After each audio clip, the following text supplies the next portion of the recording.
Deux géants du pétrole, deux visions du futur.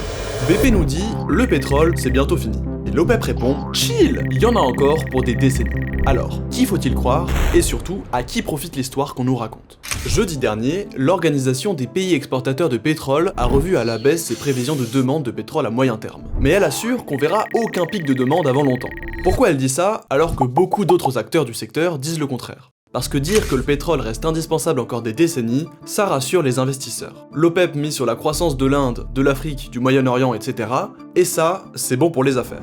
Et pendant ce temps, BP nous sort que le pic pétrolier, c'est pour cette année. Parce que t'inquiète, la transition énergétique est en bonne voie. Et grâce aux véhicules électriques et aux politiques climatiques, on aura besoin de moins de pétrole.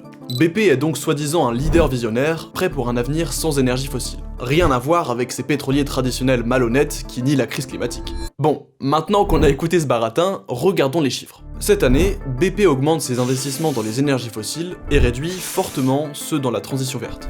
Was bist du? Vegetarisch. Und was isst du gerade? Fleisch.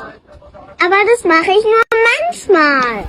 En clair, BP joue sur les deux tableaux. D'un côté, un joli storytelling pour séduire les investisseurs verts, et de l'autre, continuer à miser sur un pétrole rentable à court et moyen terme. J'ai comme l'impression que les entreprises ont tendance à bidouiller les chiffres pour servir leur stratégie.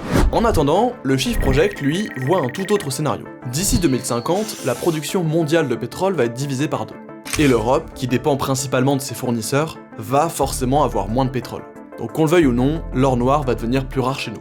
Et les conséquences, c'est pas juste qu'on pourra plus utiliser la voiture, on va galérer pour trouver des logements accessibles, pour se nourrir, pour partir en vacances. Voilà, pense à t'abonner si tu veux d'autres vidéos simples pour comprendre l'écologie.